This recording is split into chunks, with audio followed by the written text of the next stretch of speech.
Car Con Carne is sponsored by Exploding House Printing. Bands, brands, listeners who want to get the word out, Exploding House Printing can help you with your screen printing, embroidery, and other merch needs.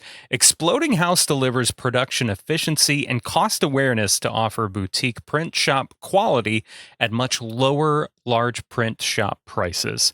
Check out their work on Instagram at Exploding House or go to their website or just email info@explodinghouseprinting.com to get a quote. It's Car Con Carne. Let's eat in the car. It's Car Con Carne. And now here's the star of our show, James Van Alstyne. Hello and welcome to Car Con Carne. I'm your guest host, Jacques LaMore. Some may know me as Jacques LaMore. I'm so honored to be here with you all while James Van Alstyne is out on medical leave. I hope you know, James, we've all been thinking of you and wishing you a speedy recovery. You know, when a powerhouse of a Chicago talent like JVO approaches you and asks you to guest host his podcast, you do it. No questions asked. And I feel so lucky to know such a kind, funny, and talented guy like James. So thank you, James, for letting me be here. So for about 5 years or so, I was the host of a podcast called Pop Punk and Pizza. And that's where James and I's paths kind of crossed. We were both doing similar things. He was eating in his car and interviewing guests. I was having guests on and we were eating pizza together, talking about punk-oriented music and more. So that's kind of we had a lot of similarities in our shows. And during my time hosting that show, one of my friends from the Chicago area that I would have on frequently on Pop Punk and Pizza, and he's been a guest on this podcast as well, is Kevin Andrew, who's the lead vocalist of Guardrail. And since leaving Pop Punk and Pizza around 2022, I haven't been heavily involved in the pop punk music scene in general, not just in Chicago, but just overall, because I've been busy doing other things. And so when James reached out to me about being on CCC, Kevin was one of the first people I thought of that I could have on as a guest. And I just thought it'd be great to be able to catch up with someone from the scene that I still love. And of course, I still love the scene to this day. So I want to give a warm welcome to Kevin Andrew of Guardrail. Welcome, buddy. What's up, dude? It's good to see you. Likewise, man. It's been too long. You live too far away. I do live closer to me for my convenience. Right. I know. I wish. And that's always the funny thing with most of the guests that were on Pop Punk and Pizza.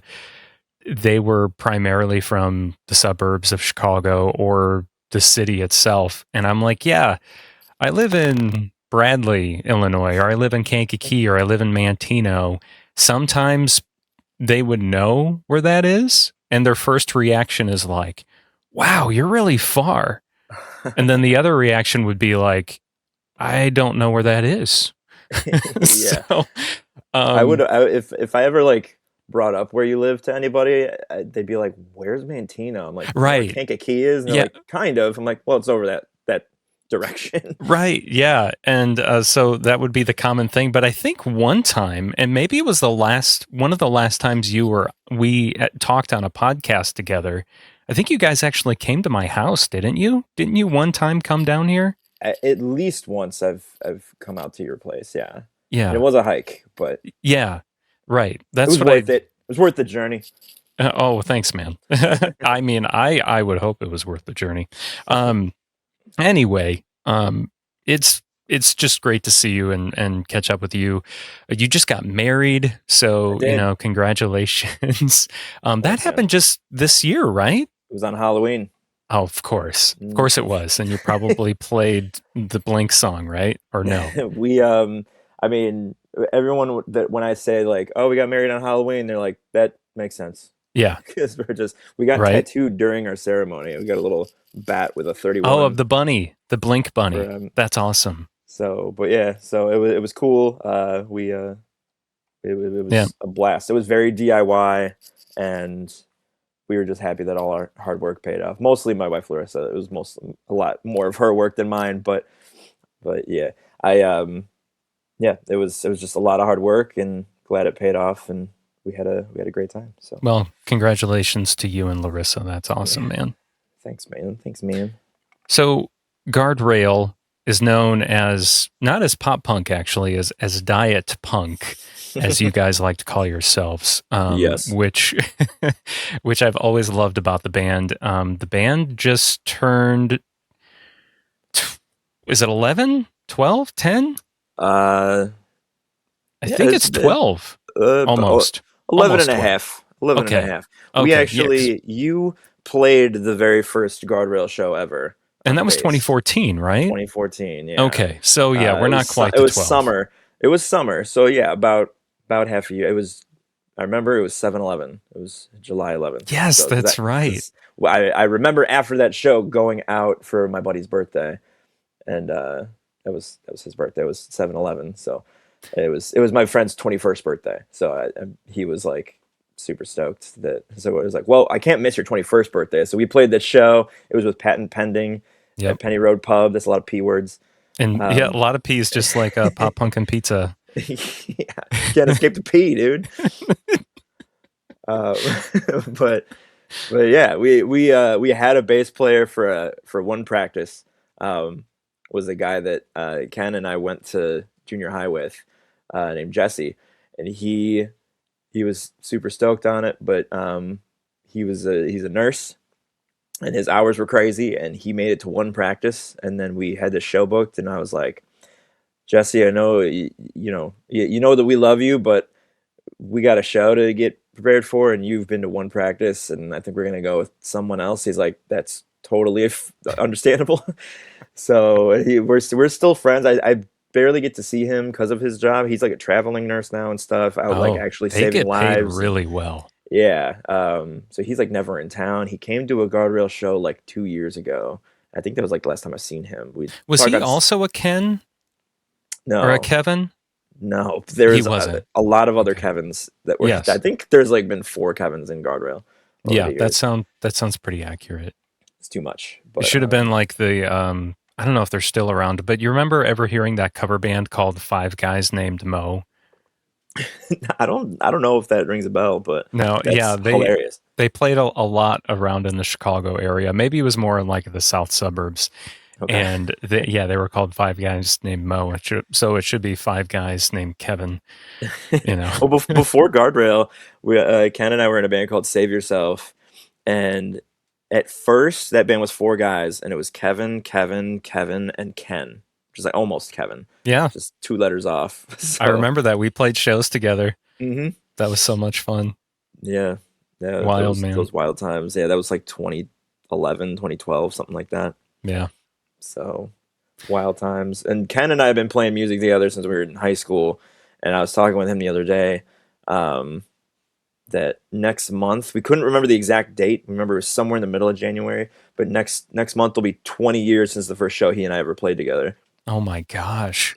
Yeah, 20 years already. Mm-hmm. That's insane. Yeah, we were 16. We played in a little gymnasium. There's a basketball hoop above us. Was it like a high school talent show?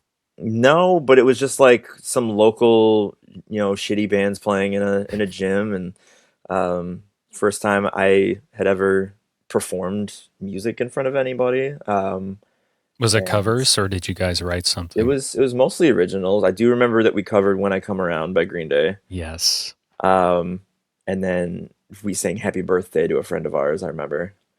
But then, Beatles like, style or just I don't. whatever? We just tried to be funny with it. I remember we were like. We did it once. We just like did "Happy Birthday to You" kind of thing, and then we just like slowed it down, and we're like "Happy Birthday," like we tried to like metal it or something. But we're like 16-year-old kids. I had no idea what the hell we were doing. Right. But You're just going to wing it. yeah, we were trying to figure out what the exact date was. The only pictures we found didn't have dates on them. This was pre-Facebook and stuff like that. So So this was maybe 2000. MySpace era. Yeah, I think we definitely were on MySpace, but MySpace is just like gone now. So Pretty it's not like much. we could go back to our old MySpace page. That shit's all gone. So Is MySpace completely shut down?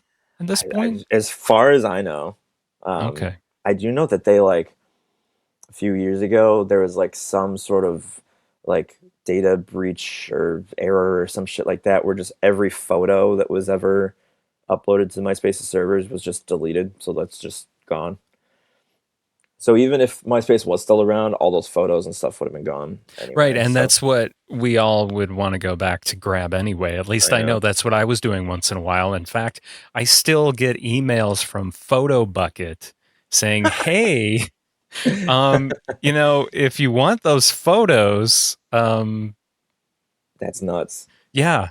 And they keep saying, "We're going to delete your account. We're going to delete your account." But they still, I don't think they've actually deleted my account. They just keep threatening to do it. It's almost like they just keep doing it in hopes that I will log in, sign up for whatever new promotion they have, and That's then funny.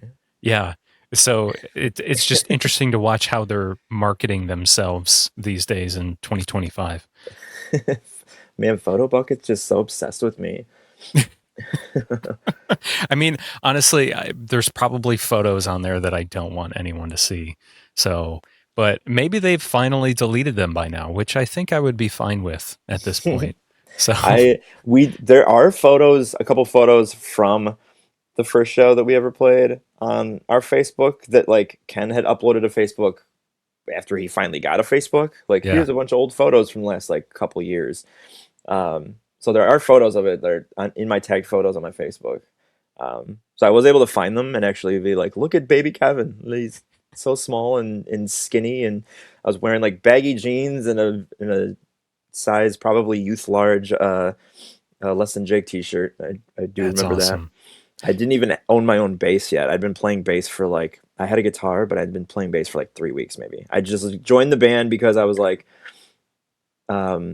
they started the band, played one kind of other shitty show that was in like a church basement or something like that, and that was it. And then the bass player and drummer quit, and my friend Scott and he played drums, I played guitar, but I was like, I can play bass, I could figure that out. So Is we that the had a same few. Scott from Save Yourself? Mm-mm, No. different Scott. This Okay. guy I went to preschool with. We went way back, but he like found Jesus and kind of fell off the face of the earth. Is kind of as far as I'm concerned. I don't know. He was very like, That's what happens when you find Jesus. You I just fall guess, off the face of dude. the earth. He kept like trying to get me to come like pray with him in the woods, and I'm like, that sounds like a disaster waiting It's to like, are you happen. Like, sure you're praising Jesus? yeah, I'm gonna be sacrificed You sure or this isn't something. something else? Because it kind of sounds like it could be the opposite of Jesus at this Yeah, point. I don't know. He like, yeah, I've seen he's like a Trump supporter, and he was kind of one of those like, Blue Lives Matter kind of guys, and I was like, like what happened to you, man? But Yeah, it's and if fine. anyone listens to Guardrail music, you'll hear definitely a number of songs against Trump policies and such. Yeah, we have at least two. Yeah, um, the one we had to bring back, we put it out in 2016 when he got elected the first time, and then you and put it back out again, yeah, the right? song's called "You're Fired." And it's mostly like, I'm not a very like just like fuck you kind of guy. I'm more of like a, hey, let's like get through this. And I thought we got through this, but here we are again, and it's even He's worse. So it's back. like, I keep saying we've been playing it at our shows, and I have to be like, all right, well, before we play this song, I just want to say a couple quick things. Fuck Trump, fuck fascism, fuck genocide, fuck homophobia, fuck ICE. Fuck, I gotta just name all these things. Fuck this, fuck that, and um, and then after the song, I go like, I we wrote this in 2016. Basically, the night Trump got elected the first time, I drank half a bottle of whiskey and just wrote a bunch of angry things in my phone, just what I was feeling. And then I woke up the next morning hungover as shit, and Ken was like, "Yo, I was pissed off last night, and I wrote a bunch of angry riffs." I'm like, "Dude, let's put a song You're together." like, that's We put sort it of what I together. did, except in word form. Yeah. Let's So put these together. So I always say when we play, I was like, man, we wrote that in 2016 and didn't think we'd have to ever play that again, but here we are. So, Yeah. you know, Well, luckily enough, you have that in your arsenal to bring out. hmm So, speaking of songs, though, we should talk about your new single that just dropped in November called Heroes. yes. And when you dropped that song, I was trying to remember if that's a song you've played live that I've seen. Is that a song you've had for a while? Because No. no, okay, because I was trying to figure out because in the song you're talking about missing someone's funeral, Hmm. and I guess I was wondering, I'm like, well, whose funeral did he miss? Yeah. And I guess the first person I thought of was the girl that was behind the inspiration for Snuzfest, right? Or sort of behind the inspiration of Snuzfest. Am I thinking Um, of? I can't remember her name. so it wasn't quite the inspiration behind Snooze but she was my friend Allison, who, um, when we decided to start making Snooze Fest like a charity, like a benefit thing. Um, I know that Allison's mom had started a nonprofit. I don't think she does it anymore, but it was just like to help people that are seeking That's right. It was Allison help. Cares, right? Yeah, Allison cares. Her mom Jennifer put out, kind of started a little nonprofit because she didn't just go like, oh no, my daughter died. It was like her daughter overdosed in a like scam halfway house kind of thing. Um, so she like kicked ass and like got all those people involved with that arrested, and they're in prison now and shit. And she started a nonprofit that was like to help people seeking addiction recovery. Um, so she was kind of, it like was a personal thing to me. So I like, for a couple years before the pandemic, when she was still doing that, Snooze Fest benefited that. I just kind of reached out to her, and Allison was always in like PJ pants anyway, so it's kind of just like it's kind of right up her alley. Um, but we did have a song called Jane that was kind of about me dealing with that in a sense, but also like the same, like within a year and a half of Allison passing, she was like kind of my first like friend that passed away. When you're growing up, it's like, oh, old relatives and stuff like that typically. Right, because she was very Hopefully, young. yeah, she was 25, Yeah. um, I believe, but she, that was the first like friend I ever had that passed away, and then uh, a year and a half after that, I had several others pass away. Um, luckily for I guess luckily, quote unquote, is a weird way to say it, but it was like no one I was like super close to, so it didn't like fuck me up, but it fucked me up enough, to where I was like, damn, people I know are starting to die now, and um, so I wrote that song Jane, kind of about that. Allison's middle name was Jane, and I was kind of also thinking like, oh, Jane Doe, like everyone kind of has a Jane that they've lost. So that's why I wrote that song. Um, but this one is, So this comes from a completely different place then. yeah. So the story behind this song is the music for it, the main structure and everything was a demo that I wrote in like 2017. Like it was just sitting in our Dropbox, just bare bones, just chord progressions and programmed drums. And Zach one day, our guitarist Zach, was just like scrolling through our Dropbox and just listening to things, and he just had an idea for like a guitar lead for that demo, and he just recorded over it and was like, "Yo, I did something in this old demo," and I was like, "Yo, I love it." I didn't really like the demo at first. I was like, "This is fine. It's something. It's a jumping off point," and he jumped off, and he like really like threw. There's a lot of crazy guitar leads in that song. There He did is. Yeah, he did it's a really great job. filled out. Yeah.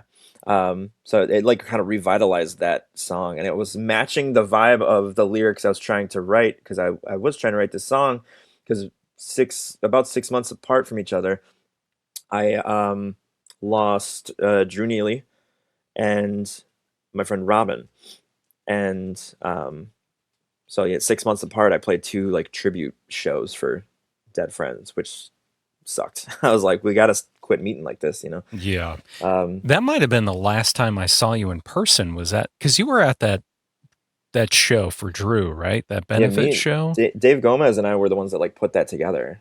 That's what I Um, thought. Yeah.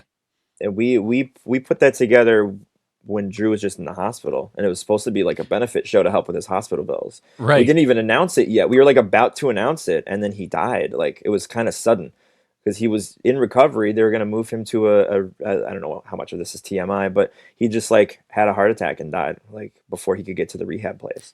You must have had a blood clot or something. it was That he had like he had a uh brain. He had some type of brain. it was like a growth or something, and they got rid of Yes. that, and he was on the mend, and then he like had a heart attack, and that was it. Yeah.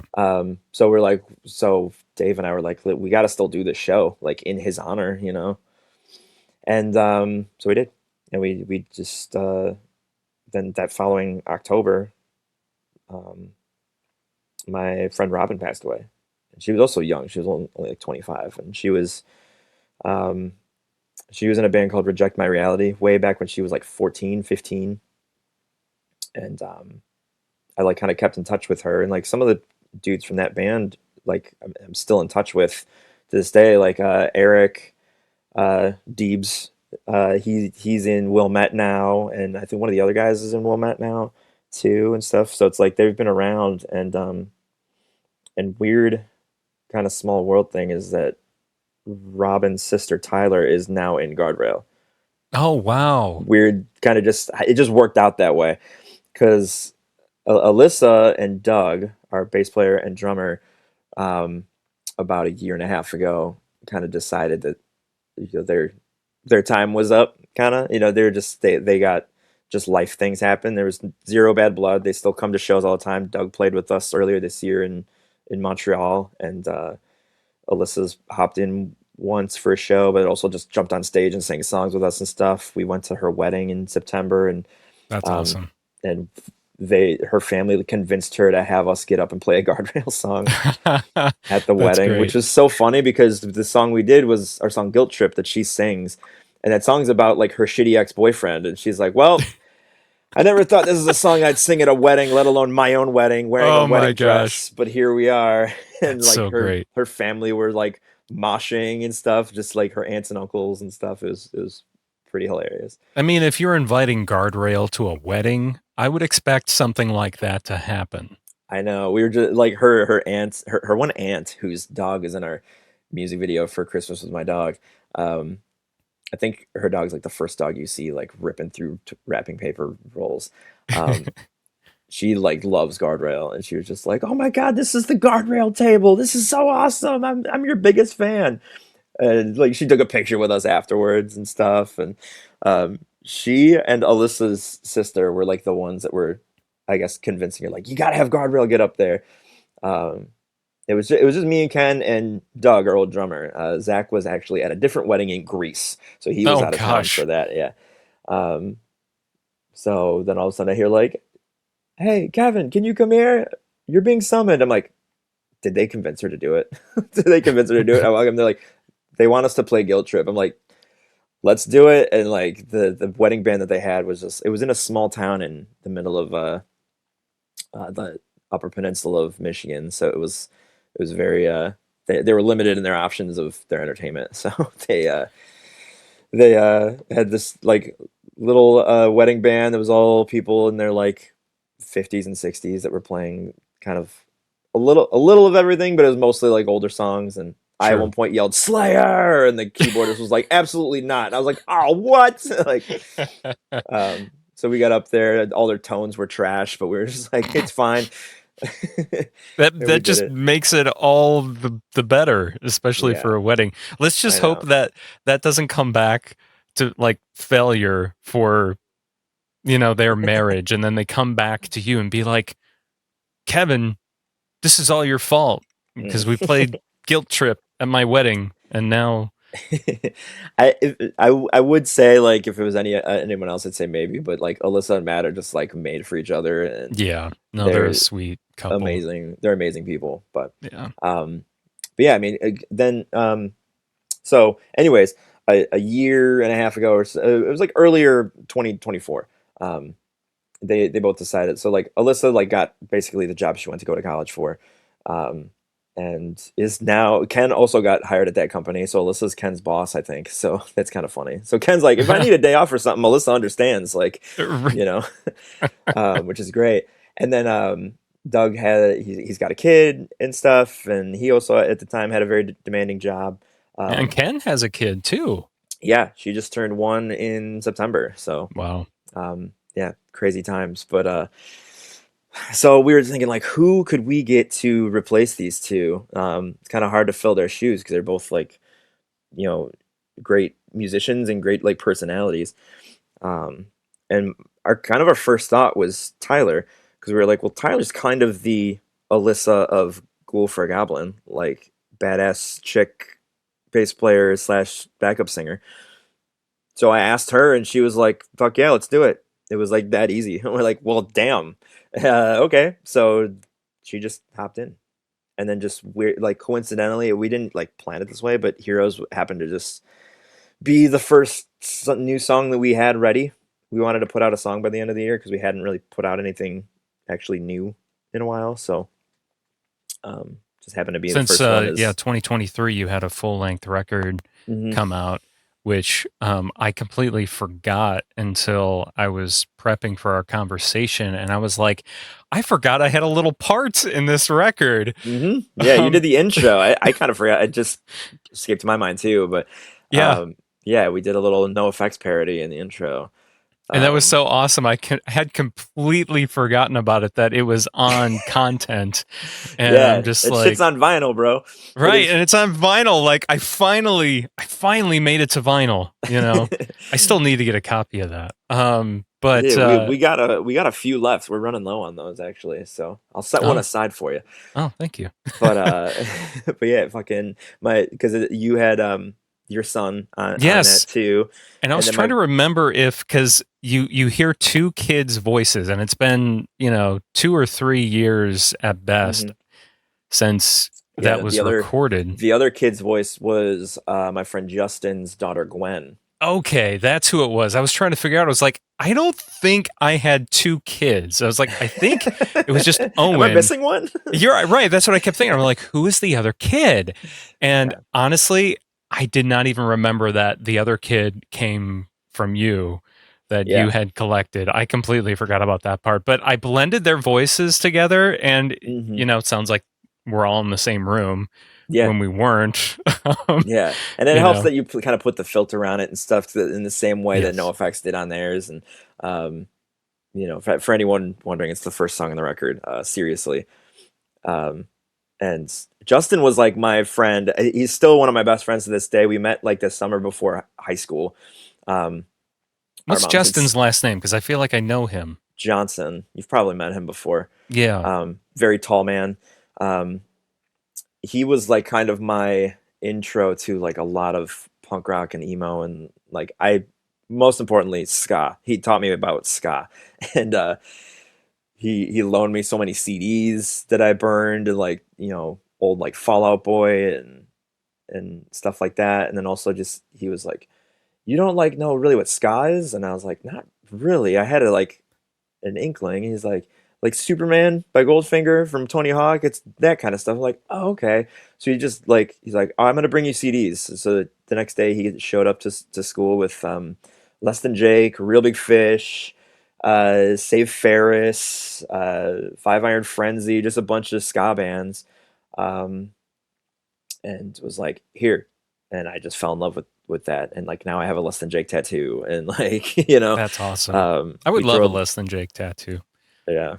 I have it. It's on my wrist here. It's the MXPX guy, but he's holding the Less Than Jake little. Oh, you got that one. Guy. That's so cool.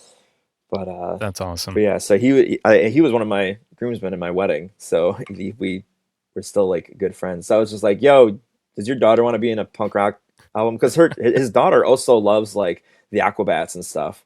Oh, of course. I want to say she's like 10 now or something like that, 10 or 11. But. So yeah, he recorded the little whatever part he needed for that and sent it to me, and I sent it to you, and there it was. So I was just like, dude, your daughter's on vinyl. That's cool as hell, right? Yeah. Like, dude, yeah, I'll have to I'll have to remind Owen of that one day. Be like, hey, by the way, you're on a punk rock record. Yeah. It's just so cool to say, I think it is anyway. Maybe he won't think it's that cool. I mean, he loves music, but he's not really into punk. He's into pop. He loves pop music, but he's not really so much into punk rock, at least yet. So how old is he now? It could change. It could not. I don't know. How old is he now? He's 8. He's 8. I He's kind about of to be figured it was around 9. that 7, 8, 9, something like that. Yeah. Yeah. Um, yeah, I mean, when I was that age, I was also into pop. Like my first concert Yes. ever was the Backstreet Boys when I was Right. like 10. Um, and then, but because I was into Backstreet Boys, I saw like Blink on TRL Right. and was like, oh, I like this. And that kind of started my trajectory into punk rock was Right. seeing Open Blink. the door. That's why I'd say they're my favorite band, and they're still to this day my Right. favorite band because I'm like that was my intro to everything. So Yeah. they're my Kind of open first. the door. You never forget your first, No. but That's but what she yeah, said. but yeah, I guess going back to the song, um, Yeah. So I, going back so, to Heroes. I sort of when I was writing the lyrics for I had like lyrics in mind already. So then when Zach had showed me kind of the revitalized demo, I was like, this actually fits the vibe because any like sad song, I don't want to make it be like we don't really have slow songs, and like I think our slowest song that we have is like our song Yikes, which is actually like very lyrically like positive and encouraging. So it's like a slow song about a friend dying just seems like cliche. And I'm like, nah, our friends would have wanted bangers. Drew Neely always said that he hated pop punk, but he loved Guardrail. He's like, you guys just do it right. Like he loved Bowling for Soup and stuff. Like he loved that Yes. kind of pop punk, not He like he the liked power pop more than anything, and yes, obviously his that was what music he did. Yeah. reflected that too. And yeah, I could totally hear him saying that. Hmm. And I think, yeah, I definitely think he would have loved Heroes. And it's especially cool that it's called Heroes Yeah. because if you know Drew Neely, he for a long time had variations of whether it was Drew Neely and the Heroes was the name of his group, or Hmm. I think at one point it was just the Thrift Store Heroes, I think, or Yeah. it was Drew Neely and the Thrift Store Heroes. There were several variations Right. Right. of heroes associated with Drew Neely. So was Yeah. that done on purpose, or was it just heroes because this is also like for Robin too? So kind of, yeah. Actually, I have this hero tattoo on my Oh, hand for Drew. The week that he passed, I had a tattoo appointment already, and I was just like, I guess I forgot about that. I was like, yo, I just hit up the artist. I'm like, real quick at the beginning, can you just throw the word hero on me? Because he would give out little rubber bracelets, like the Livestrong bracelets that Yep. said hero on them, and he'd just be like, here you go, you're my hero. That was his thing. So now I have stickers, Guardrail stickers that say you're my hero that I've been passing out. Oh, Um, that's awesome. just to keep that little trend alive. But when I was writing, I just wanted to. I sort of combined Drew and Robin into like one character that I was like writing to, and I put little nods to them in the lyrics. Like I say, as high as the birds in the sky, bird, Robin. You know, Of course, that fits and I say perfectly. yeah, in the second verse. So the first line that Tyler sings is "You were the hero." I'd say I just threw that word in there because of Drew. And then in the bridge, I say, I'm sorry I missed your funeral, but I got to sing our song in a Vegas hotel room. That was for Robin because when she passed in October of a couple years ago, and it was the same year as When We Were Young, the first year of that. Okay, Um, when we were Young Fest. yeah, so it was like the day before we left to go to Vegas was when she passed away. I'm pretty sure. Um, and her funeral, I was like, okay, she just passed away, so I'm assuming her funeral will be like sometime next week. And then we got word that it was like that weekend. It would have been that day of When We Were Young, and I was like, damn. And I was like, well, um, her favorite band was Paramore.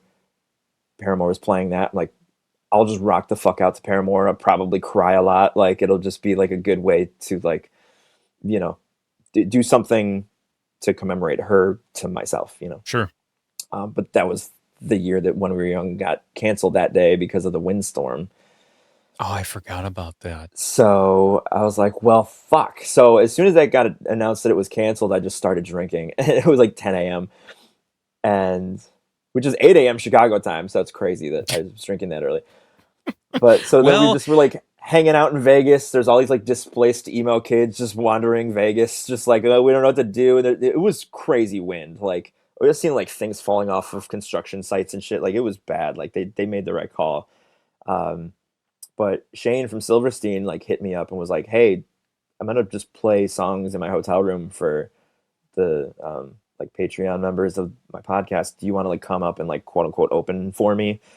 And I was like, "I'm like 7 drinks deep, but like let's go." So I just immediately just like grabbed a water and was like, "All right, I got like 2 hours. I had no time to prepare or anything because I basically showed up to the hotel and he had like 30 or 40 people and he had like a suite, so it was nice. There was enough room for everybody, and there's just like just cases of alcohol in there, just like, here, help yourself, let's play. And he's like, what tuning are you in? I told him, and he tuned the guitar. He's like, all right, whenever you're ready. I'm like, all right, here we go. And I was kind of just picking things on the fly to play. And our one song on our first EP, Sincerely Me, Robin does actually backup vocals on that. So I played that song in Shane's hotel room that day. That it was the day of her funeral. So I and then I was like, all right, everyone to Robin, and we all like did a cheers, and we were like to Robin. Yeah. So that's where that all comes from in the bridge. Okay. So, so yeah, and then at the last line of the bridge is playing those 4 thrifty chords. Doesn't even make sense, but thrifty. I just had to throw that word in there. So Thrifty, Drew Neely. Yep. What more can you say? Exactly. So when we were trying to figure out what to name the song, we are just like, what about Heroes? We were just gonna say Hero, just because I don't say it plural, but we're like, nah, let's make it Heroes, and there it was. So I think it's so cool that even through all the obstacles thrown your way for Robin's death and a way to try to commemorate her, you kept getting roadblocked with finding a way to commemorate her. And you just kept like, okay, well, that way didn't work. I'm going to try this way now to pay tribute to her. And I think that's really says something about you as a person and just as an artist as well. Yeah. And it's crazy now that like Tyler's in our band too, because knowing that it makes the song so much better. Like I feel, because I liked the song before, but now it just it holds deeper meaning. Mm-hmm. Yeah, and it's kind of funny too, because Tyler was we were together last night, just like working on new stuff, and Tyler said she's a teacher. One of her students was just came across the song and was like, "Hey, Mrs. O, your new song is good." And she was like, I was awkward, didn't know what to say, and I was just like, "It's about my dead sister." And she's like, "Whoa." Oh, glad you like it. It's about my dead sister. Exactly. Like, oh, okay, way to bring the vibe down. Right, and it's funny because I didn't realize at first because I met Tyler right after, like it was like 2020 or early 2022. I think I'd maybe briefly met her once or twice at Riot Fest, because I would always bump into Robin at Riot Fest, and she was always there with her mom and sister. And Robin and I went way back, and it was like, it would be too much to say that we were like, oh, she was like a sister to me, but it was almost like she was like a cousin to me. Like I was her like older cousin that she like talked to a lot about, asked advice from, and stuff like that. And kind of I think she kind of just looked up to me in that way, as sort of an like older figure, because I was like 8 years older than her or something like that, because I was already like 22 or something when I met her, and she was like 14 or 15. Her whole band was, and it's cool that I'm still friends with Eric, who played guitar in Reject My Reality, and then now he's in Wilmette and Ghoul for a Goblin, which Ghoul is how I know Tyler. Right. Because Tyler was in that band. We played a show together in early 2022, and we met, and then I didn't even realize then that day that she was Robin's sister until afterwards. I saw Robin post on Facebook, "Oh, my sister's band is playing this thing." It's like, oh, that makes I see it now, but I didn't see it at the time. I was like, that's crazy. And then like, unfortunately, just like later that year or something, was that 2022 when she passed? I think so, because that was the first When We Were Young Fest, wasn't it? Yeah. So it was like, so it was like, we were talking about this, and we're just like, it's weird to think about it this way, but it's almost like Tyler and I's friendship was kind of like an interesting like parting gift from Robin in a way. Like I don't know, she kind of brought us together because then we're just like, oh, you know my sister, sweet. So then we kind of became friends and started talking, and then she kind of was the me of Ghoul for a Goblin. She like books a lot of their shows and runs their social media. So we like kind of talked about that a lot, and we played a bunch of shows together. And then so then when I was like, "You want to join Guardrail?" She was like, "Hell yeah!" I was like, "Well, sweet." And here we are. And then like we just played last month. We played it at House of Blues. Yeah, with Lucky Boys Confusion. With Lucky Boys, which was Yeah. awesome. I think it might have been the biggest crowd we've played to as Guardrail. Um, it may have been tied with when we played with Enter Shikari at Concord Music Hall. I think that was Okay. about the same amount of people. Yeah, I was going to say, usually LBC sells out Mhm. House of Blues. It was sold out before they even announced any of the support bands, and Oh, wow. they announced the Bull Weevils first, and then we were originally supposed to play the MS Sucks show in October, and then Stubby just like emailed me and was like, "Hey, I need to talk to someone from the band. Here's my number. You'll be happy." I was like, "Okay." That sounds just like Stubby. That's what he Yeah. did. So The I little texted text, him. he just, hey, I need to talk to you about something. Yeah, You're not going to like it, or I've got something. It could go one way or the other. I remember yeah. getting many text messages from him when he would guest on Pop Punk and Pizza, Mhm. and he's definitely one of those people I loved talking to. He's a fun guy. Yeah, so I mean, he called me up and was like, "Hey, so I know you're playing MS Sucks, but instead, do you want to play House of Blues? It's sold out already. All you got to do is just show up and play." I'm like, yeah, we're gonna Like, do nope, that." sorry. I really wanted to play MS Sucks, Yeah, and we really fuck wanted you. to reimagine all our songs acoustically for this, but no. So we played that one, and it was awesome. And because it was sold out, we just like none of our friends could get tickets. We had a very small guest list, so I'm like, it's just like our our partners and like one or two of our parents. So Ty and Robin's mom was on our guest list, so she got to hang out and like watch. And we played Heroes. We put out Heroes that week, just so we had something to push at the show. For all We just those put out this people, yeah. song, so then people that just found out about us at that show could go to our Spotify and see that song. Perfect promotion right there. Yeah, and it was the first song that like Ty is singing on, and our new drummer Brennan is drumming on. So Yeah. so it's a cool way to kind of officially kick off this era of Guardrail. Even though You took the Ty, words Ty right and out of Brennan my mouth. they've been in the band technically for about well, Ty's been since this last summer, but Brennan officially since like he played a few shows with us last year, but it was like we kind of officially announced it around Christmas time last year. So so it was kind of congrats. Congrats on the new song. Heroes is great. Everyone should check it out when you get the chance. Yeah, we have two music videos for it. One is just a regular music video. The other one, we had this idea, and then we just got too many submissions to make just one, so we just made a completely separate video. It's just all of our friends. There's like 35 different bands worth of people just singing. I along thought to that the was a song. genius idea because I did stumble across the fan version of the Heroes music video, and I was like, "Hey, I know that guy. I know that guy." It's all because the song is essentially about.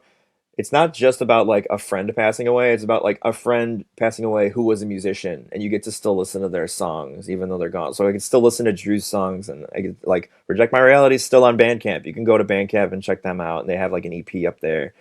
And stuff like that. So it's like cool that we still get to hear their voices even though they're gone. It is so special that we still have those recordings, and we can still, when we miss them, we can go back and we can listen to it. Exactly. Drew wrote some great Christmas songs. Yeah. So I do find myself, good ones. we're having this conversation right around the Christmas holiday. So I always think of, Merry Christmas, You Suck. I always think of that song, and I remember him telling me he got that from David Letterman. Apparently he was watching an episode of Late Night with David Letterman one time, and David Letterman had this Christmas tree, and there was like a person inside the Christmas tree, and someone would kick the Christmas tree or something and say, "Merry Christmas, you suck," or something like that. And so it gave him the idea for that song. It was something along those lines. Don't quote me exactly, but I do remember Drew telling me it had something to do with David Letterman inspired That's that so song. funny. So yeah. So we had the idea we were gonna intertwine those, like have it be like shots of us playing the song mixed with shots of our friends, but we got so many that we're just like, we're gonna barely be in the music video if we want to include everybody. So I just was like, as many of our musician friends that are just in currently in bands that we've played with over the last however many years. Um, and we had that's like, so yeah, cool. 35 I think different bands send us stuff, and that was just like, a lot of people said they were gonna and just like didn't, because we're all very reliable people. uh but yeah, it turned out great. I edited the entire one of all of our friends, so Well, you did great job. please watch it. Make sure my hard work didn't go to nothing. Your Emmy award winning um, version of that Heroes For your music Grammy video. consideration. Yeah.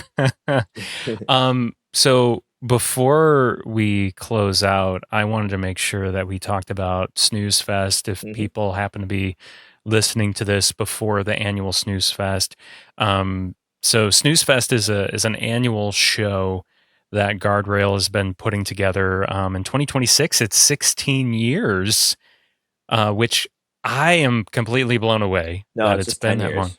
Or 10 years. What did I say? You said 16. 16, excuse me, 10. I don't know. I guess I That was would be thinking wild if it was. 16. Yeah, no. 10 years. I don't know where the hell. I guess I was thinking 2016. That must have been what I was thinking Oh, of. probably. But anyway, so yeah, it's been 10 years, coming up in 2026. Hmm. I did see that you announced a Milwaukee show, which I think you've done one for Snooze Fest. This No, is our this will be the first first time Milwaukee expanding. edition. Yeah, so basically, so we haven't officially announced the Chicago one yet. I think we might be officially announcing that right after the new year. Um, but it is set for February 21st at Bee Kitchen. It's been at Bee Kitchen since the pandemic Yeah, ended, it's basically. been a while. It's bounced around. It's Um, mostly been a Beat Kitchen, though. I guess. yeah. The first 2 years were at Wire, but that place is no longer a thing. Yeah, if people Unfortunately, and then remember in Berwyn. the 2 years after that was at Shuba's. And Shuba's was great. we only really had it there. That's not really a venue for like punk shows. They never really have No, punk shows. But our old guitarist Mike used to work there, so that was why we had it there. yeah, I think Um, it's a cool venue, but yeah, it's mostly like mhm. obscure, like indie bands and folk Yeah. like Or like music. the only punk stuff that they would typically have there is like those kind of DIY, garagey, grungy, like almost like indie punk bands. Yes. Yep. Um, so like, like Scarlet D'Amour, that band rules. But they fit that vibe. They're very like grungy, DIY, like they played Lollapalooza and it absolutely made sense. Like, Yes. Yeah, not like um, skate punk or pop yeah, punk or anything like that. You usually don't think exactly. of Shubas. Yeah, like Unwritten Law is not coming through Shubas. But I did see They're Unwritten not? Law, weirdly enough, at Lincoln Hall, which I thought was wild That is interesting. back in like 2016. Um, but yeah, they so yeah, I mean, we started it in 2017, so that was the first year of it. So 2016 will be the 10th year that we're doing it. Um, and I'm including the pandemic year, even though we just did like a virtual one because we kind It's of had included to. because Which, you still did it. You just did it yeah, virtually. yeah, we did two of them. We did one that was just like random people, and then we did like, oh, it would have been the 5 year anniversary. So we did. I just reached out to everyone who had played the first 4 years of it, and like Drew Neely did one. They all just sent me videos, and I kind of compiled them all. Yep, I remember that. So Drew did a few songs, and it was really funny. And like the when it was airing, we did like the premiere, so it like premiered live, and like you still go back to our Yes. YouTube and watch it. Yeah. It's like a 2.5 hour long thing, so it's basically like a show. And in the YouTube like live chat, I remember Drew Neely going like, "Does anyone have a bass cab I can borrow?" I was tight. I was Just like, it's to like fill that live experience. I feel like we're Oh my loaded gosh. virtually right now. Oh but man. yeah, so last year, Chris from Something to Do, rad band from Milwaukee, Yeah, those guys are ska band, great. he reached out to me last year and was like, "Hey, I would love to do a snooze fest in Milwaukee. I think that'd be sweet if we like brought that up there and did it there, and we can like kind of play each other's." And I was like, "That'd be sweet." And this was like before last year's snooze, so it was technically like fall of 2024 was when we had this conversation. And I was like, sweet, yeah, let's do one maybe like over the summer or something like that. We could do Snuzfest in Milwaukee because it'll be like, kind of 6 months apart or whatever. So I was like, so in the meantime, like we still need another band or two for the one in Chicago. You want to do this one? He's like, totally. So they did Snuzfest last year in Chicago. And then things kind of kept getting pushed back for the Milwaukee one. It ended up it's in January, so it kept pushed back like 6 months. So I'm like, That's well, okay. It's like pretty close too. I'm like, well, it's far enough away.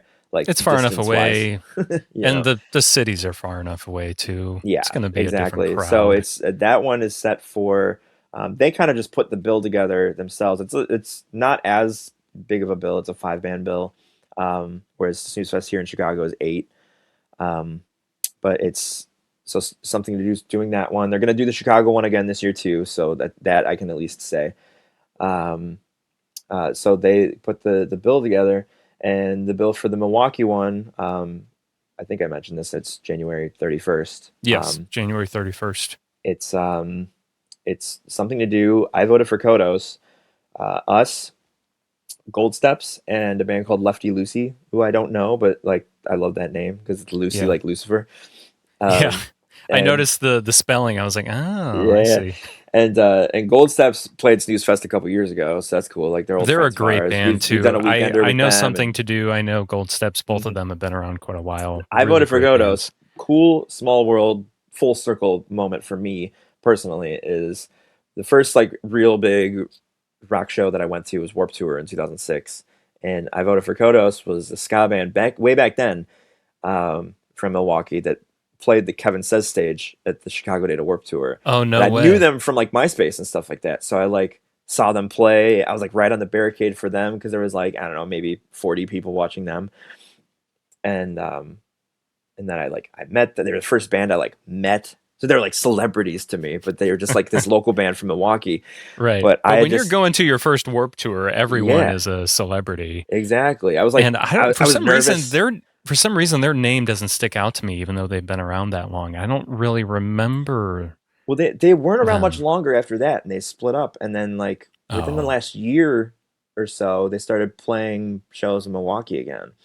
And Chris from Something to Do was in I Voted for Kodos, and I had no idea. And I was like, "You were in I Voted for Kodos? What?" Okay. I was like, "I love it's now that crazy, makes sense. Crazy full circle thing for me that now we're playing a show with them. Yeah, all these years later. Yeah. And their singer Rick, like just organically was a fan of Guardrail, and I was like, "No, I'm a fan of you. You're not a fan of me." So. He's in our Full Heroes video. Moment. He's the one wearing a maroon Keep Flying shirt, and his kids are in one of the shots and stuff like that.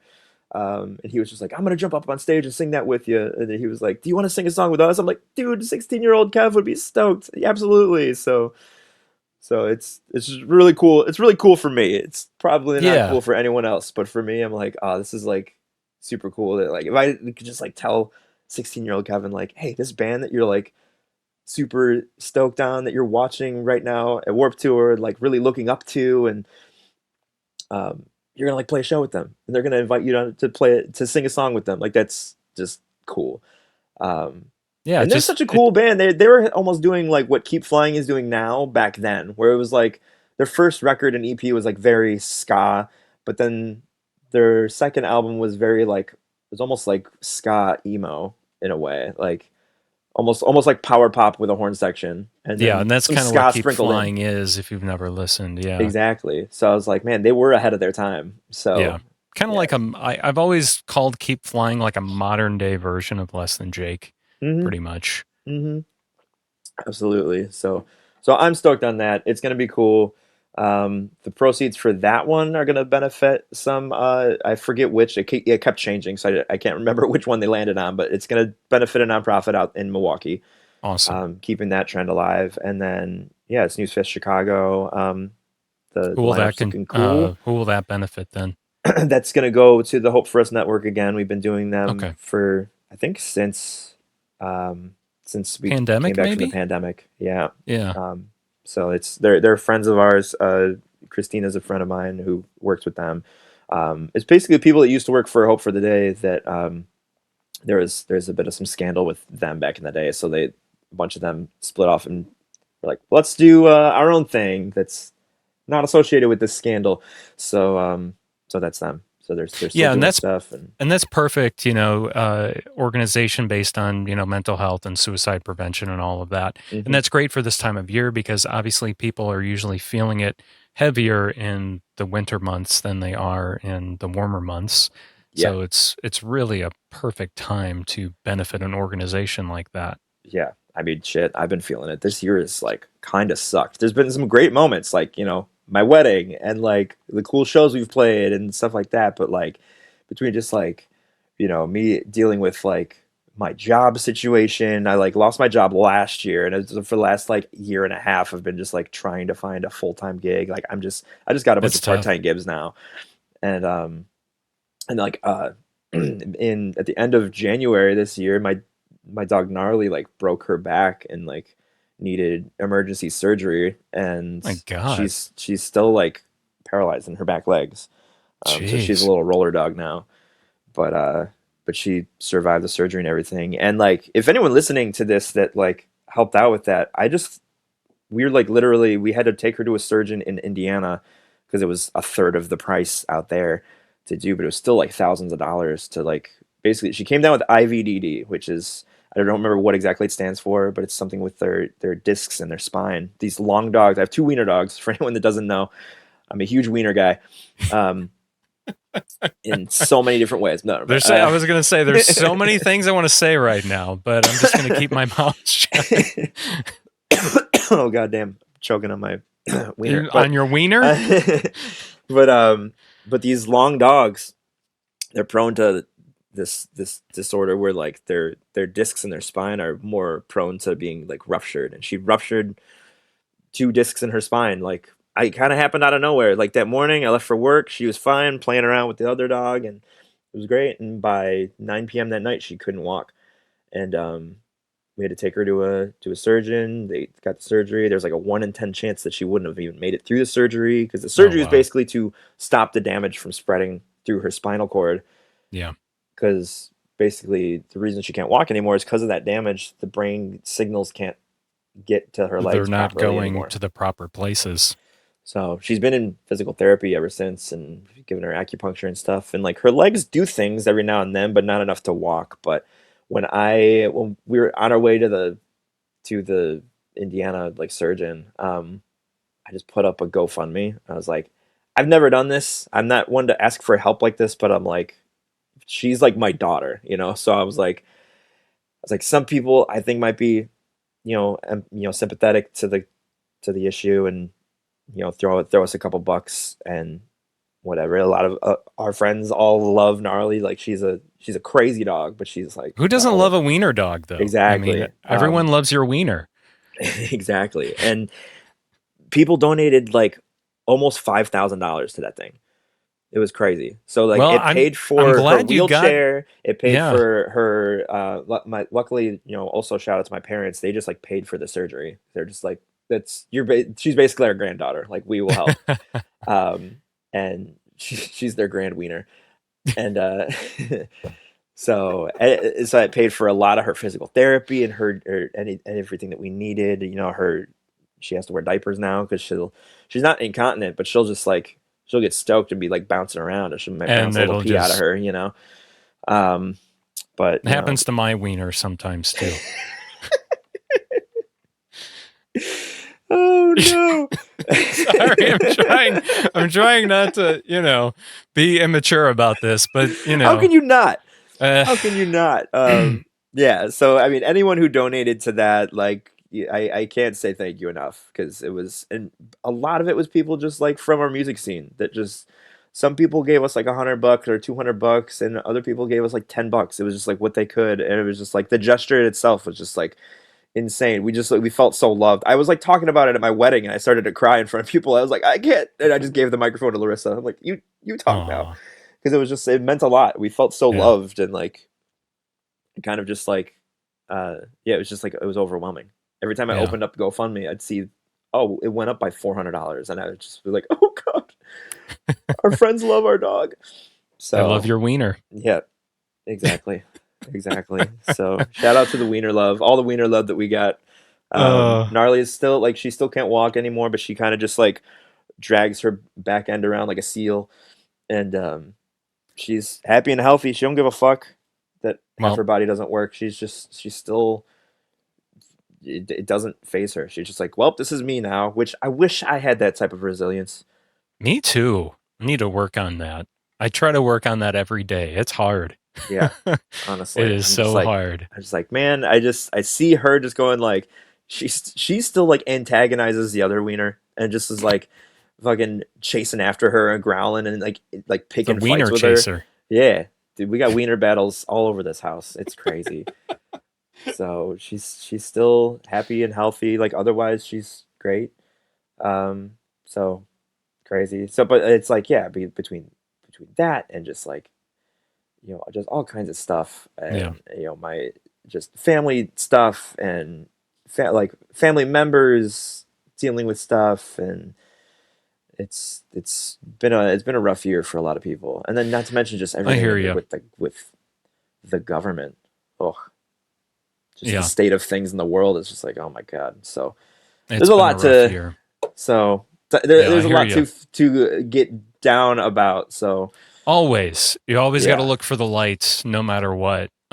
And that's Hmm. what I always try to remind myself and try to remind others is just look for the light to get through the dark. And, you know, whether you feel like it at the time, we are at the end of the day all in this together. Hmm. Whether it feels like that or not, Yeah. we really are.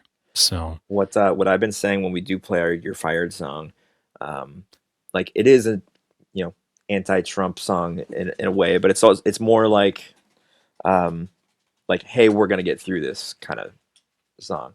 yes. So during the little quiet bridge part, when it's kind of building up to like the ending sort of jam out part, I've been saying to the crowd like, look to your left, look to your right. We're all human beings at the end of the day. We got to look after each other. We're all here for each other. We all got to love each other, all that kind of thing. And at the Lucky Boys show, Tyler and I were kind of just like wandering the venue, just scoping things out, and it was cool like seeing little kids because a lot of families were at this show, and like this one kid came up, his Well, mom was those like, "Can you get a?" LBC fans are, we're all getting I up know, there I know. They're all our age and even and older. So older. like they all Yeah. they're bringing their kids now. So there's like, this one mom came up to me and Tyler and was just like, "Can my son take a picture with you?" And I was like, "Sure." And this kid was so shy, and I like asked him what his Oh. name was, and I couldn't even hear him. He was just kind of like, "Meh." And I was like, "Oh, nice to meet you, man." Took a photo, but a guy walked up to us and was like, "Hey, what you said about us all looking after each other and like we're all human beings," he's like, that just like hit me in a way where I felt like so like a weight was lifted off my shoulders of like, yes, that's what we have to the mindset we all have to be in.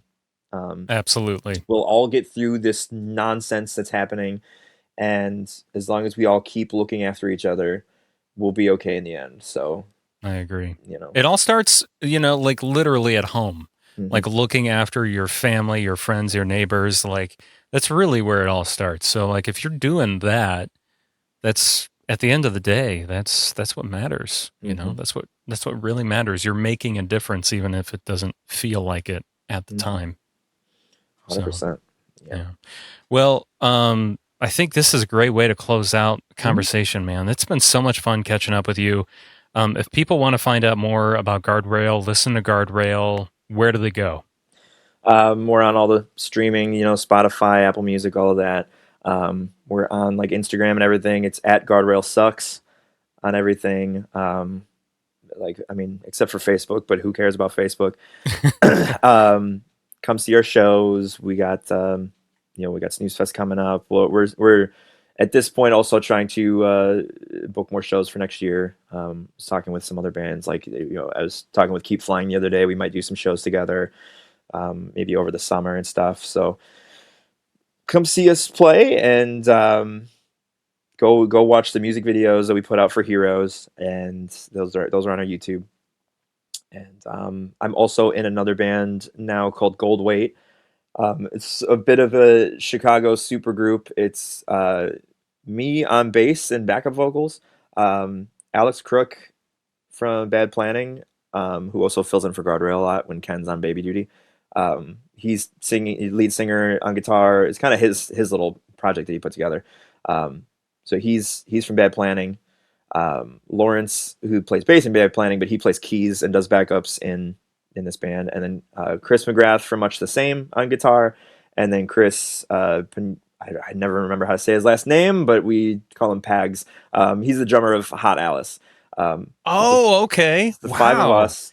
That is a super group. We only play shows every now and then because it is crazy the age gap between the youngest member, which is Alex, and the oldest member, which is Chris McGrath. One of the Chris's, probably. Is 21 years. Yeah. So Chris told Alex, he's like, dude, the day you were born, I was 21. I could have taken your dad out for a beer. That's crazy. And I always joke too that the same exact age gap is between me and Chris's son TJ. So I was like, and he's a drummer. He's 15 and I'm 36. So I was like, dude, in about 10 years, I think me and your son are gonna start a band. Like, yeah. I'll be the old guy in the band for once. I'm smack dab in the middle of them. I'm like, Alex is 10 years younger than me and Chris is 11 years older than me, so it's kind of funny. But we've only played a couple shows. It's kind of an every now and then thing. We got I don't know when this is going to come out, but we're playing a free house show. I believe the Sunday, whatever the 28th is, after Christmas. So it's in Logan Square. Just find that. It's Instagram at goldweight.band. We have an EP out. It's just 4 songs. We got some other songs that we have written that we haven't recorded yet. We'll probably get around to that sometime next year. And then I believe we're playing another show in January that's not announced yet, so just keep an eye out for that. Sweet. That's awesome, man. Yeah, and then we're just kind of otherwise. I do like DJ sets called Diet Punk Takeover at Burlington. It's typically the first Saturday of the month. There's like bands playing in the back room. And then I DJ up front all night. And if you're a band that wants to play it, please hit me up and play it and draw people. These local bands have been killing me. They've been so nice, but it's like so many bands like saying yes and then dropping last minute and then saying yes. It never gets old. It doesn't matter. It's just like an age-old thing. I know. It doesn't matter. They're always dropping. It's just like the local band thing to do. Mm-hmm. Or like, oh man, a band who is like, yeah, they do pretty well, and then they don't promote, and then they draw nobody. And I'm like, oh my god. Mm-hmm. How is this even fun for you? You're playing to nobody. Yeah, it's crazy. Oh my gosh, I don't miss being on that end of the spectrum of being the booker or the promoter or anything like that. I know it's rough, but what can you do? But still, come out. It's free to come hang out with me in the front room and drink and just listen to the music I'm playing. So just even if you can't afford to go to the show, just come hang out and have a beer with me. Yeah. The next one will be January 3rd, and then after that will be February 7th. So yeah, just the first Saturday of the month, hit me up. I mean, there's so many other things I could just plug, but those are the most important ones. So awesome. Well, thank you, Kevin, and Merry Christmas to you. Yeah, and Happy New Year. Absolutely. Give your kiddo our love from the Guardrail family to yours, and yeah, we'll hopefully it's not another 3 years and a podcast before we actually hopefully not. But this has been great, and of course I want to thank James Van Osdol for asking me to guest host Carcon Carne. This has been a lot of fun. Love James. I think this will be my 3rd appearance on the show. We were on over the pandemic, like virtually. Yes. And I famously made a Jack and Coke in my mouth. I poured whiskey into my mouth and then Coke into my mouth and just switched it around. That sounds so COVID. That sounds so pandemic. Like that's what everyone was doing at home. They're like, I don't want to ruin a glass or get a plastic cup. I'm just going to make it in my mouth. I had it. What could you do? And then we were on there a couple years ago. It was me, Ken, and Alyssa just crammed in his backseat of his car, and we were eating burrito tacos, and it was wonderful. So, oh man, I can smell that. I can just picture the smell in my mind. That sounds so good right now. On this Car Con Carne, I made coffee from Target. There you go. That was my breakfast. I've just got regular coffee here. So it was like banana split flavored coffee grounds. That sounds kind of gross not to be to be completely honest with I will you. try anything banana once because I love banana stuff. Well, we just talked about how much you love wieners, so it doesn't really shock me there's a how much trend you love here. bananas. Yeah, I just love anything phallic. But but no, but I saw these coffee grounds at Target. I'm like, fuck it, I'll try them, and it's actually not bad. There's like a hint of a banana. It's almost like banana bread, almost like Okay, hint to yeah. it, Oh, that might not with a be little so bit of bad. vanilla to it too. So I'm like, Okay, it yeah, works. So that might not be that so was my bad. breakfast for car con carne. Okay, I love it. Also, you mentioned the advertiser, Exploding House Yeah, printing. We've used yeah. them before. We got our beanies from them, Oh, and they're that's the most awesome. comfortable beanies. I'm wearing a Ghoul for a Goblin one that they recommended that because it's such a comfy beanie. So How bands, perfect. You get your can beanies from them. see, you can see it's working. Yeah, I'm wearing this in my Awesome. own house. It's Yeah. so Thank nice and you. comfy. Yeah, thank you, Exploding House, for sponsoring this episode and Car Con Carne and in general. So Yes, we really appreciate that. and all the love from Guardrail to JVO too. I hope Yes. you're dealing with everything and getting through everything. I know life's rough. I got family members dealing with health shit and stuff, and it's not fun. But yeah, get Yep. all the love and positive vibes your way, Yes, dude. absolutely. JVO is a Chicago treasure, Hmm. and I'm so happy that he is. It sounds, from what I've heard and read and talked to him a little bit, it sounds like he's getting there. Yeah, So, but yeah. yeah, JVO, just know I'm always here, man, to back you up. So whatever you need, I got your back. Hmm. So, all right, 1000%. man. I'll talk to you soon. All right, love you, buddy. Love you too.